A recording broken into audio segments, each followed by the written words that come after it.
It's with me being at the beach the Sunday before we were going to get test results back from a biopsy, and the anxiety that I was feeling, nervousness. Dream with Us is a channel dedicated to offering practical advice, motivational tips, and heart-to-heart discussions about navigating midlife with purpose and joy. So last week we were starting to think about how can we really tell our full story of why we decided to create this channel, Dream with Us.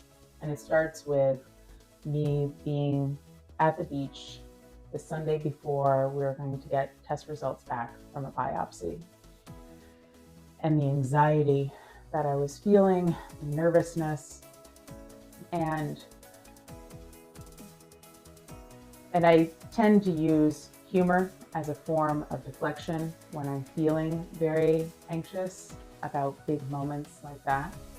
And so we were sitting on the beach, we had just walked the boardwalk, and we stopped and we paused, and I started getting really dramatic. And I was talking about, what if I have cancer? What if this test result comes back positive? And the thought came through my head of, dream with me in a silly form, because what I was saying to him to kind of cut the tension, because we were both so worried. Because when you find that person that you want to live your life with, that you know that you've created this amazing partnership with, you just want more of it,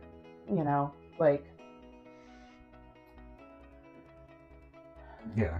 And so we had stopped and sat on a bench looking out onto the beach, and Kate's head was in my lap, and we were talking, and she started to come up with scenarios. terrible scenarios. Terrible scenarios. But thinking of the positive spin that at least I was young and beautiful still. And whether or not he would be able to move on with his life after I died, and what his life would look like. And I was like, we don't have to go there because that's not happening. And that's when she was like, dream with me. I was like, oh my God. She's so dramatic. She's so ridiculous. But it was this moment in time that it was the kick in the butt that I needed. That it wasn't just about getting that next promotion or making more money, but living more authentically right now.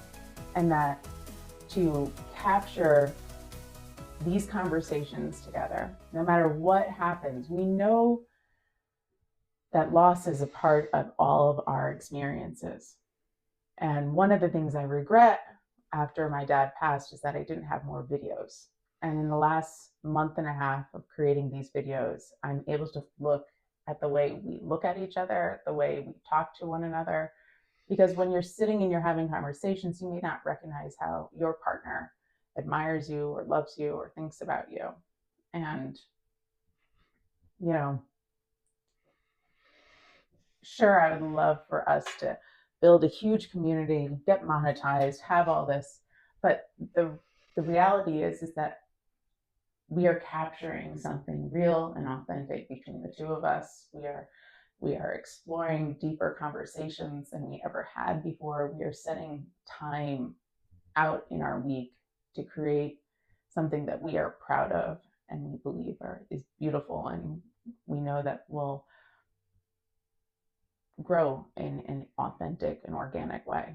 Especially around this time of year, it reminds us of our loved ones and those who aren't with us at this point. We thought it was important to have this conversation, and the comments that people left on your video, kind of guided us to making this follow-up video. If you look through the comments in the last video, how open and raw people were willing to be. And, it led to us having conversations with people all over the world. Reflecting on this conversation, we wanted to provide some advice that, can help you navigate these moments of grief and loss, especially if you're, with a partner, with your spouse, And one of them is to kind of hold space for that person, Hmm. and allow them to kind of let you know what they need. You don't need to try to fix their pain, their grief.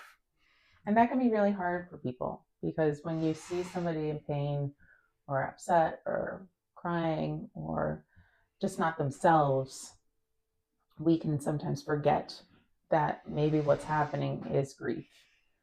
And um, and so we can go into fix it mode. We have Mm-hmm. to, as the supporting person, for me, I had not really gone through that type of grief before. I'd had people that I'd lost as like a grandmother and uncle who were much older.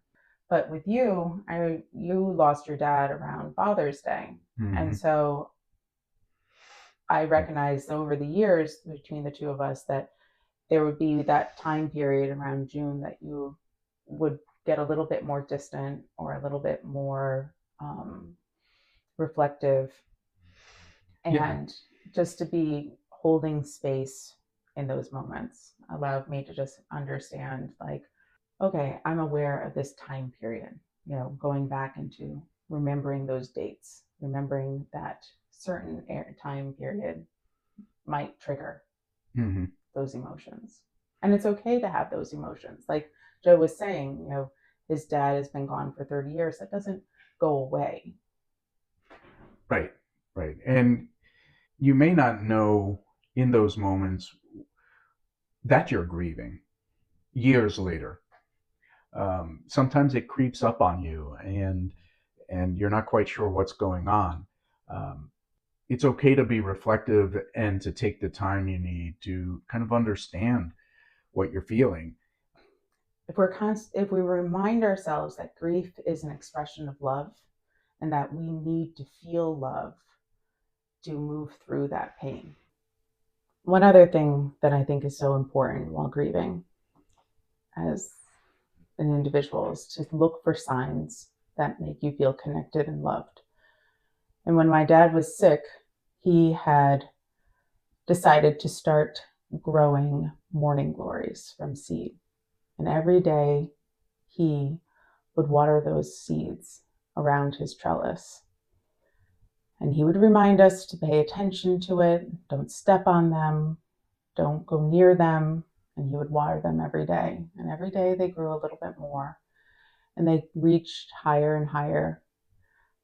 But it made me reflect and feel so sad for him because I felt as if he wasn't going to get to see them bloom. And as they were climbing and growing each day, and he was getting sicker and sicker, I could see the leaves and we saw them grow and reach higher. And then on the day of his funeral, when I came back, I looked at the trellis and I realized there were three blossoms. And me and my sisters looked at each other and realized that that's us, you know.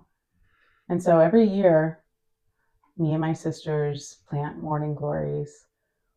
Each time I see a blossom, I think of him, and it makes me feel connected that even though he was dying, he was thinking of us and thinking of ways to create beauty in the world around us. So I find solace in listening or seeking out those moments so I can lean into, I was loved by this person, a person who was not perfect, but he loved me as his daughter. One way to help with the grieving process is to remember those stories, remember those moments, and relish in them, cherish them, share them. It can help you through those um, moments when you're feeling that acute loss, that acute grief, feeling lonely because that person maybe have been the person that you reached out to um, when when you needed uh, someone in your life. And so remembering those moments, those little moments, can really help with easing the grief that you may be feeling. And then remembering that you are that person to other people, Mm-hmm. that when you go throughout your day, throughout your life, to remind yourself to be present, to be kind, to be generous with just your overall being. Yeah, with your spirit, with your authentic self. Right. You know, and don't be afraid to share that, because those are the moments, those are the connections that people will remember. Mm-hmm. I can hear my dad in my head, you know, his excited tone. When he loved you like loud and bold. And I know that I can be that way as well. And I know that Joe can be that way with the twins. And you might feel embarrassed or you might feel silly. But in long term, the way people look at you when you express joy and happiness and kindness towards them, it stays with them for so much longer. Yep. And so as long as you have those memories, those loved ones are never gone. No. They're still with us. And if you have somebody in your life that you're grieving that made you feel special, take those things that they used to do for you and pass it along. Mm-hmm. Make sure that that memory is given to somebody else because it is so important. I used to be so embarrassed going to the restaurant with my dad because he would chat up every waitress, but every waitress walked away with a smile on their face, remembering him, happy to have talked to him, happy to have someone who recognized that they needed a smile too. So I made a sometimes been an embarrassed teenager at times, but in reality, I learned so much about living authentically and joyfully from him. If you are struggling with grief and you need somebody to reach out to, feel free because we are here for you. Have the conversation, comment, share this video with others who may be struggling, who may have not quite all the words that they need to have right now. And we can continue to build this community with Dream With Us to create a space that's safe and authentic and gives us permission to live the life that we've always been wanting to live. But it may just boil down to how can we be more true and authentic and loving and kind to one another. Until next time, dream with us. Dream with us.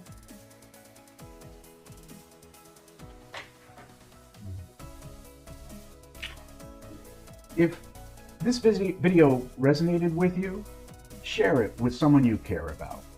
Let's build a community together that embraces love, loss, and connection together. And don't forget to subscribe for more conversations like this.